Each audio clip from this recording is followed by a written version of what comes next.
ওই লন্ডন থেকে একজন মুফতি এসেছে, চিনেন নাকি আপনারা? আসার পরে নির্ধারণ করছে মুফতি সাহেব কে মুসলমান, কে শিরক করে, কে বিধর্মী।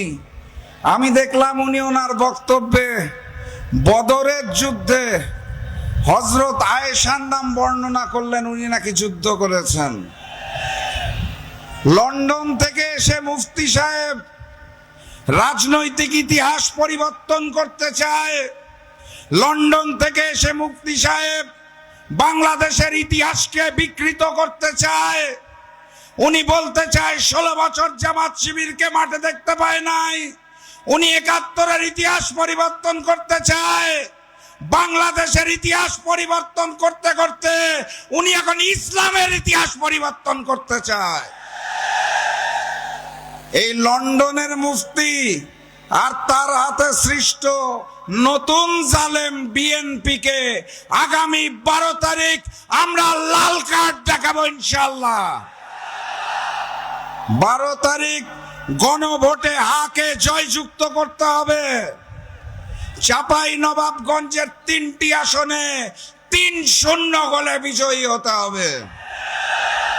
আমি বিশ্বাস করি ডাক্তার শফিকুর রহমান যখন প্রধানমন্ত্রীর দায়িত্ব গ্রহণ করবেন, এই মঞ্চে বসে থাকা একজন আপনাদের সন্তান গুরুত্বপূর্ণ মন্ত্রণালয়ের মন্ত্রীর দায়িত্ব গ্রহণ করবে। কে তিনি? আলহামদুলিল্লাহ, আপনাদের এলাকার সন্তান। কিন্তু আমি স্পষ্ট ভাষায় জানিয়ে দিতে চাই, ওই যারা হেরে যাওয়ার ভয়ে নির্বাচনকে নানাভাবে প্রশ্নবিদ্ধ করতে চাচ্ছে, ওই বিএনপি যারা ডাক্তার শফিকুর রহমানের সোশ্যাল মিডিয়া অ্যাকাউন্টে হ্যাক করে নারী বিদ্বেষী পোস্ট দিচ্ছে, সেক্রেটারি জেনারেল জামাতের তারটাও হ্যাক করা হয়েছে, যারা নির্বাচনে নিশ্চিত পরাজয় বুঝতে পেরে এখন তারেক রহমানের আই হ্যাভ আ প্ল্যানের ষড়যন্ত্র শুরু করেছে, তাদেরকে 12 তারিখ রুখে দিতে হবে ইনশাআল্লাহ।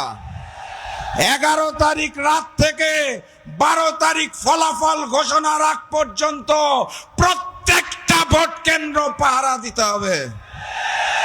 পারবেন আপনারা? তাহলে বিজয়ের মার্কাটা কি?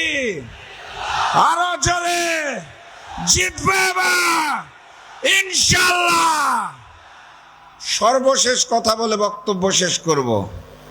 নতুন বাংলাদেশে নতুন জালেম চলবে না। নতুন বাংলাদেশে ভারতীয় আধিপত্যবাদ চলবে না।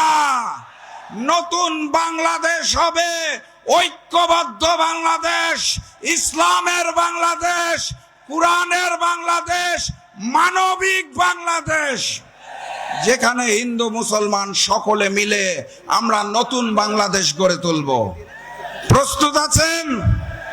বিজয়ের স্লোগান দিয়ে বিদায় নেই। নারায়ে তাকবীর, নারায়ে তাকবীর। আবারও দেখা হবে ইনশাআল্লাহ। 12 তারিখের পর বিজয় মিছিলে আসবো ইনশাআল্লাহ। বিজয়ের পথে যাত্রা শুরু, জীবন অথবা মৃত্যু। আসসালামু আলাইকুম।